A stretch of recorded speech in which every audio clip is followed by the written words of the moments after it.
Salut à tous. Aujourd'hui, on va s'intéresser à ceux qui font de la peinture. Ceux qui aiment bien peindre avec des pinceaux et des couleurs.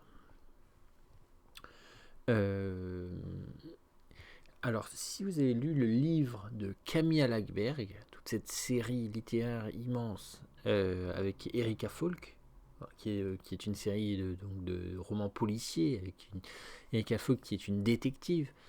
Si vous avez lu cette série policière, dans le premier livre en fait, il y a un artiste peintre. Donc moi j'ai lu le premier livre, je ne l'ai pas lu entièrement, mais j'ai lu le premier livre, une bonne moitié. Et il y a un artiste peintre qui est comme ça en slip toute la journée, qui dort sur un matelas au sol, par terre, qui est un peu miséreux comme ça, mais qu'il y a quand même une femme qui prend soin de lui, etc. Et on nous dit qu'il sent un peu l'urine, il sent un peu la bière, voilà, il se lave pas tous les jours, il fait jamais le ménage, et puis des fois il s'énerve, et puis voilà. Donc c'est un peu un excentrique. Et puis en fait, ce qui est intéressant de voir avec les peintres, c'est que c'est souvent ça, c'est-à-dire c'est les plus misérables qui sont les plus talentueux, tu vois. Genre Van Gogh, ce qui était peintre, je crois, et Van Gogh qui s'est coupé une oreille, enfin voilà, c'est des excentriques qui font des bêtises. Voilà. Donc c'est ça la peinture, finalement. La peinture, c'est des gens un peu miséreux, un peu désordonnés, un peu brouillons, un peu voilà, qui ont une vie un peu anarchique. Voilà, il se lève le matin ou il se lève l'après-midi, on sait pas trop. Il a pas d'horaire. Enfin voilà, les peintres, c'est comme ça, c'est une vie un peu dans le domaine de l'art, quoi. Donc voilà, c'est le chaos dans leur vie. Et plus c'est le chaos, plus le mec il va avoir des vêtements rapiécés, plus le mec il va sentir l'huile de peinture, et plus souvent il va être talentueux, étrangement.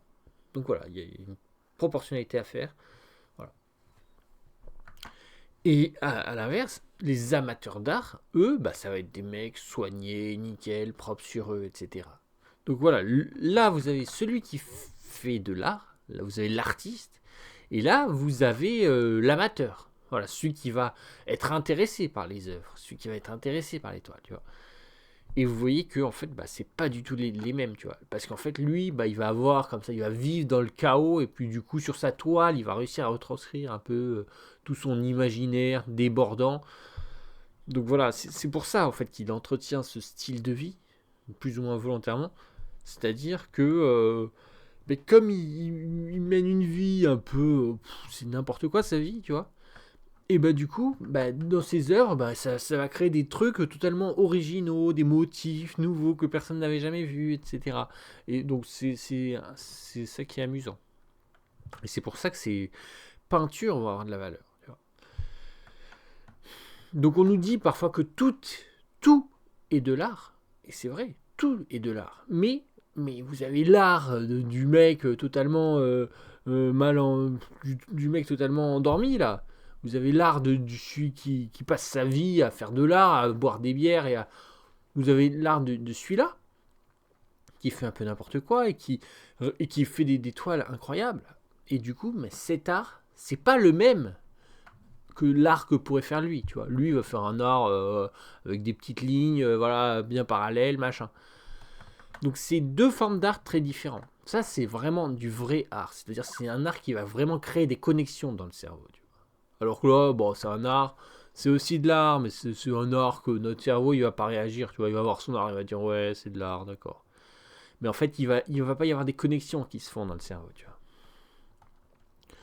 Donc, ça c'est intéressant de voir que la peinture, c'est comme ça. C'est-à-dire, c'est les excentriques qui sont à la pointe. Tu vois, les plus talentueux, c'est les excentriques. C'est pas les mecs bien propres, carrés sur eux, tu vois.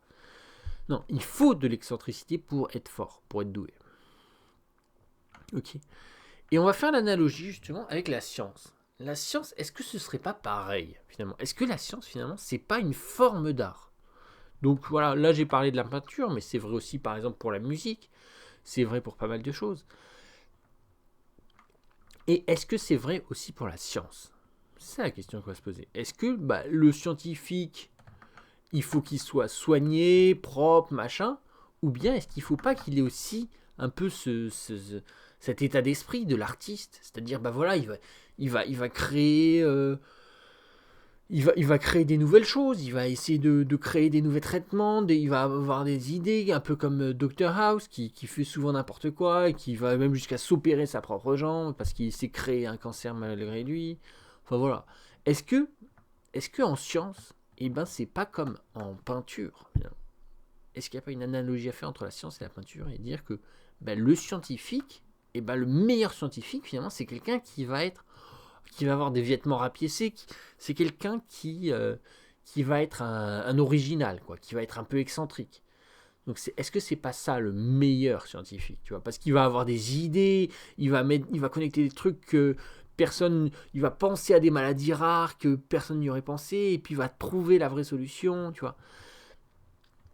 Donc, voilà, la science c'est comme l'art, la science c'est comme la peinture. Voilà, plus le mec il va être négligé, puant, il va se sentir à la bière, et plus il va être great, il va être incroyable, fort. Ok. Et pourtant, alors, dans le domaine de la peinture, lui, de bon cœur, il dit moi je suis mauvais en peinture, mais lui il est très fort. Et donc, de bon cœur, lui il va dire je vais acheter les peintures de celui-là, tu vois. Donc dans le domaine de la peinture, ça va. C'est-à-dire, c'est les mecs les plus forts qui sont le mieux reconnus. Ok. Mais dans le domaine de la science, est-ce que c'est vrai? Tu vois? C'est ça la question. Est-ce que dans le domaine de la science, c'est vrai? Ou bien est-ce que le narcissisme, finalement, des gens, il va leur dire ah oui, moi je suis plus fort que l'artiste. Tu vois? Lui, c'est un peu l'artiste science. Et lui, il aura sa vanité qui va l'empêcher de reconnaître, tu vois. Donc en fait, c'est ça qu'il faut voir. C'est qu'en peinture, en fait, c'est les excentriques qui vont être les plus forts, qui vont régner, qui vont faire leur loi, qui vont être les mieux reconnus. Mais en science, les excentriques, c'est encore eux les plus forts. Mais ils vont pas être reconnus, tu vois. Et on va tout faire pour les occulter. On veut pas s'intéresser à leur théorie.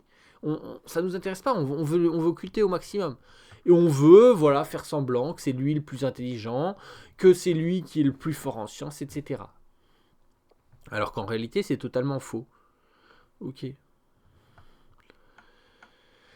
C'est totalement faux. Donc vous voyez un peu tout le problème. C'est-à-dire, l'art, la peinture, c'est comme la science. Sauf qu'en peinture, on peut être reconnu. Assez facilement. Du moment qu'on fait des bons trucs, on peut être reconnu. Mais en science, même si on fait des bons trucs, on va pas être reconnu, tu vois. Et c'est ça la difficulté. Et on va essayer de comprendre pourquoi. Pourquoi est-ce que le scientifique, un peu comme ça, un peu à la one again, un peu excentrique, pourquoi le scientifique excentrique, lui, il va se faire occulter, tu vois. Et ce qu'il faut voir, c'est que dans les pays, globalement, vous avez 50%. Là, vous voyez cette ligne, la ligne des 50%. Vous avez 50% des gens qui font de l'éducation supérieure. Voilà, 50% des gens qui vont à la fac, qui apprennent des choses à la fac, qui vont dans l'enseignement supérieur. Alors ça peut être une université, ça peut être, je sais pas quoi. 50% des gens font une éducation supérieure. Ok. Et dans ces 50%, vous avez déjà 25% qui font ingénieur, c'est-à-dire eux, ils vont apprendre des choses, mais c'est pas vraiment de la science, tu vois, c'est juste de la mécanique, du machin. Tu vois, c'est des trucs pour appliquer, pour créer des robots, des machines, tu vois, c'est presque comme s'ils étaient techniciens, tu vois, mais en plus élaboré. Donc, déjà, 25%, on peut les bazarder, puisqu'en fait, c'est juste des ingénieurs, tu vois. Ok, ensuite on a 10% qui font vraiment de la science, de la physique, de la biologie, machin. Puis ensuite, on a 10% qui font du droit, qui est aussi une science, entre guillemets, qui est aussi une belle discipline, c'est-à-dire moi ce que j'appelle peut-être une science littéraire.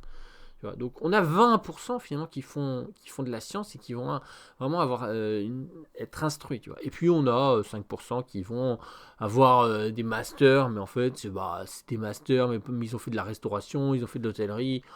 C'est des masters spécifiques, quoi. Tu vois, c'est des masters un peu pro, ou je sais pas comment on peut appeler ça, mais voilà. Donc finalement, ce qu'il faut voir, c'est que finalement, dans la société, il n'y en a que 20% de la population nationale qui est vraiment forte en sciences, qui est vraiment capable de comprendre la science. Tu vois. Alors que c'est pas vrai en peinture. En peinture, 99% des gens, 95, 98, 95% des gens peuvent voir la peinture et avoir un avis, une opinion sur la peinture, puisqu'en fait 95% des gens sont voyants, peuvent voir, ont des yeux qui fonctionnent. Ok. Donc en peinture, 99% des gens peuvent juger le truc, tu vois. 99% de la population nationale peut juger une peinture. Ok. Il suffit finalement d'avoir des yeux et on peut juger une peinture. Mais en sciences, eh ben, il n'y a que 20% des gens qui peuvent juger, tu vois, parce qu'il faut avoir un bagage, scientifique. Donc, en peinture, 99% des gens jugent.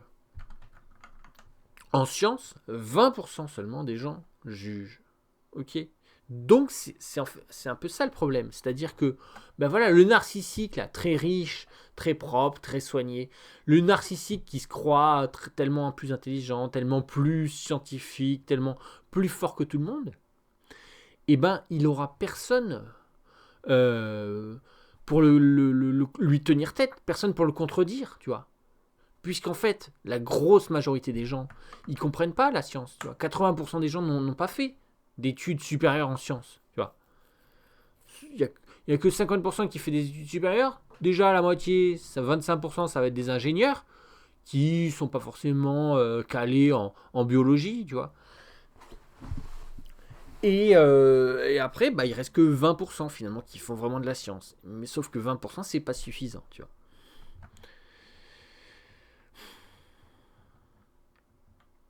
Et donc, voilà. Donc en fait, la société n'est pas capable de constater la médiocrité. Voilà. Lui, il est médiocre en sciences. Et lui, il est great en sciences. Il est méga fort en sciences. Ok. Donc là, on a le médiocre en sciences. Là, on a le méga fort en sciences. Et en fait, la société, elle ne le sait pas. Parce que les gens ne comprennent pas suffisamment la science pour être capable de dire lui, il est nul, lui, il est giga fort. Tu vois. La société n'est pas capable de comprendre ça, tu vois, parce qu'il n'y a pas assez de gens qui font des études supérieures. Et du coup, lui, il peut dire ah, mais moi, je vais m'auto-proclamer grand génie de la science, machin. Et en fait, au lieu que y ait des gens talentueux et il y ait des gens riches, et là, c'est les riches qui veulent prétendre être eux-mêmes talentueux, tu vois. Donc la société n'avance pas. La société ne progresse pas, tu vois. Parce qu'en fait, lui, il va faire une science, mais il va faire une science bidon. Il va faire une science qui apporte rien, finalement, tu vois. Alors qu'il existe, quelque part, des scientifiques un peu barbus, comme ça, des scientifiques barbus, qui vont être réellement forts, mais eux, on les écoute pas, tu vois.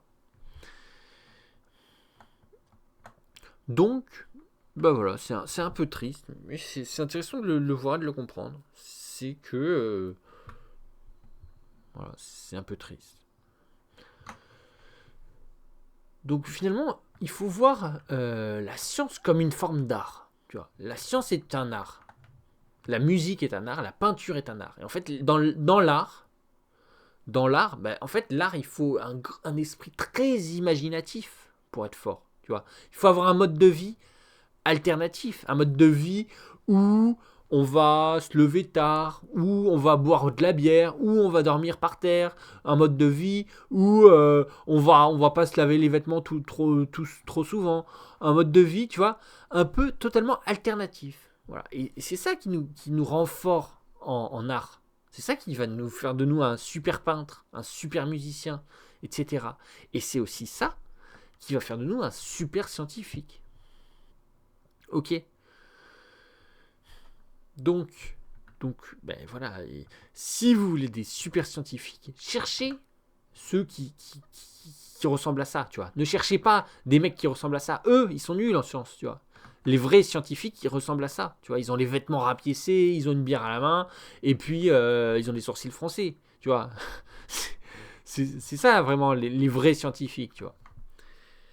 Et bah voilà, faut comprendre ça pour que enfin la société puisse se débloquer, tu vois. Si ça manque de progrès scientifique, parce qu'actuellement ça manque de progrès scientifique, hein, s'il manque du progrès scientifique, c'est à cause de ça. Voilà, c'est à cause des riches qui veulent croire, tu vois, ça leur plaît bien de croire qu'ils sont tellement plus forts que tout le monde. Alors que c'est faux. J'espère que vous avez apprécié. N'oubliez pas de lâcher un like, de lâcher un commentaire, de vous abonner, de activer la cloche, de faire tout ce que vous voulez. Moi, j'active jamais les cloches, mais vous pouvez. Voilà. J'espère que vous avez apprécié et je vous dis à la prochaine. Salut.